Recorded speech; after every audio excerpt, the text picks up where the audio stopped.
Hello, welcome to my channel. ఈరోజు ఒక 2 రోజుల క్రితం తెలంగాణలోని ఈ జరిగిన మున్సిపల్ ఎన్నికలకు సంబంధించిన ఫలితాలు రావడం జరిగింది. ఈ ఫలితాలు చాలా వరకు బీఆర్ఎస్కి మింగుడు పడలేదు. వాళ్ళు రోజు రోజుకి వాళ్ళ పరిస్థితి అనేది దిగజారిపోతూ వస్తుంది. దీనికి సంబంధించి మనం కొద్దిగా వీడియోలో తెలుసుకుందాం. ముందుగా ఈ ఛానల్ సబ్స్క్రైబ్ చేసుకోకపోతే ప్లీజ్ ఈ ఛానల్ సబ్స్క్రైబ్ చేసుకోండి. ఈ ఛానల్ అభివృద్ధికి మీ వంతు సహకారం అందిస్తారని ఆశిస్తాం. ఇక విషయంలోకి వెళ్తే, ఈ మున్సిపల్ ఎన్నికల్లోని దాదాపు 80% స్థానాల్లోనే కాంగ్రెస్ ప్రభుత్వం వారే విజయం సాధించడం జరిగింది. ముఖ్యంగా తెలంగాణలో ఉన్న 7 కార్పొరేషన్లోని ఒక్క కార్పొరేషన్లో కూడా బీఆర్ఎస్ పార్టీ విజయం సాధించలేదు. కొన్ని చోట్లయితే 3వ స్థానానికి కూడా పడిపోయింది. ఒకప్పుడు బీఆర్ఎస్ పార్టీ తప్ప తెలంగాణలో ఇంకే పార్టీ మనుగడ సాధించలేదు అనే పరిస్థితి నుంచి ఈరోజు ఈ పరిస్థితి దిగజారిపోవడం అనేది చాలా వరకు దురదృష్టకరమైన విషయం. ఇప్పటికైనా సరే బీఆర్ఎస్ నాయకులు అసలు ఎక్కడ తప్పులు జరుగుతున్నాయి, ఆ దిశగా ఆలోచన చేసి వాళ్ళ కార్యాచరణని ఖచ్చితంగా మార్చుకోవాల్సిన అవసరం అయితే ఉంది. కానీ ఇక్కడ బీఆర్ఎస్ నాయకులు ఆ దిశగా ఆలోచన చేస్తున్నట్టుగా లేదు. వాళ్ళు ఒకే విషయం మీద దృష్టి పెడుతున్నారు. ఎలాగా కాంగ్రెస్ ప్రభుత్వం మీద ఖచ్చితంగా ప్రజల్లోనే వ్యతిరేకత వస్తుంది, అధికార పార్టీ మీద జనరల్గా కొంతవరకు వ్యతిరేకత వచ్చే అవకాశం ఉంటుంది.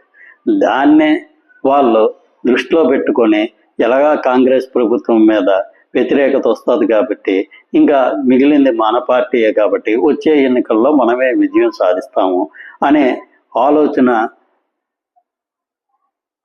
దృక్పథంతో వాళ్ళు ముందుకు వెళ్ళడం జరుగుతుంది. కానీ ఇది చాలా వరకు అది ఆ పార్టీకి నష్టం చేకూర్చే అవకాశం ఉంది. ప్రస్తుతం బీఆర్ఎస్ పార్టీలోని తెలంగాణ జాగృతి నాయకురాలైనటువంటి శ్రీమతి కవిత గారు బయటికి రావడం జరిగింది. ఆవిడ బయటికి రావడమే కాకుండా బీఆర్ఎస్లోని చాలా వరకు నాయకుల మీద తను విమర్శలు చేస్తూ ఉన్నారు. అవి బీఆర్ఎస్ పార్టీకి ఖచ్చితంగా నష్టం చేకూర్చడమే కాకుండా కాంగ్రెస్ పార్టీకి బలం చేకూర్చే అవకాశాలు కూడా ఎక్కువగా ఉన్నాయి.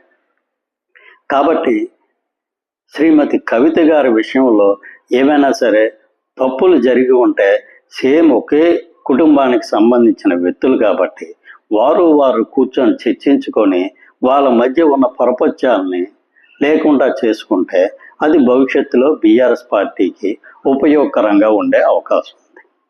అదీగాక ప్రస్తుతానికి కేసీఆర్ గారు అయితే పూర్తి స్థాయిలోనే పార్టీ మీద దృష్టి పెట్టినట్టు మనకి సమాచారం వస్తుంది.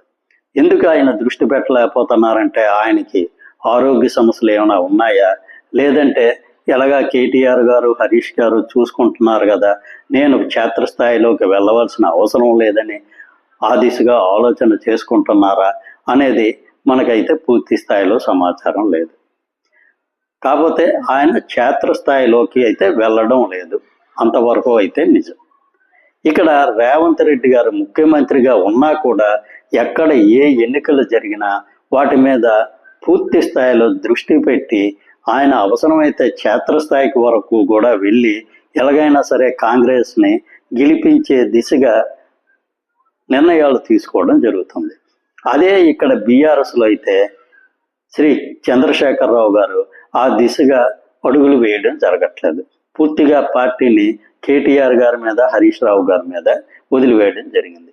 ఇక్కడ ప్రజల్లో కేసీఆర్కి ఉన్నంత పేరు ప్రతిష్టలు వీళ్ళిద్దరికీ లేవు. కాబట్టి కేసీఆర్ క్షేత్రస్థాయిలోకి వస్తే అప్పుడు పరిస్థితి ఇంకోలా ఉంటుంది. వీళ్ళిద్దరి మీద పూర్తిగా వదిలేస్తే పరిస్థితి వేరే విధంగా ఉంటుంది. కాబట్టి ఇకనైనా సరే ఏదో లాస్ట్లో ఎన్నికల ముందు 1 నెల 2 నెలల్లో మనం క్షేత్రస్థాయిలోకి వెళ్ళి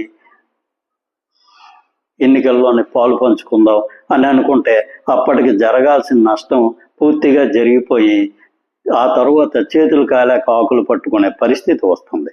కాబట్టి ఇకనైనా సరే బీఆర్ఎస్ అధినేత తన పార్టీ మీద దృష్టి పెట్టి కాంగ్రెస్ ప్రభుత్వం చేస్తున్న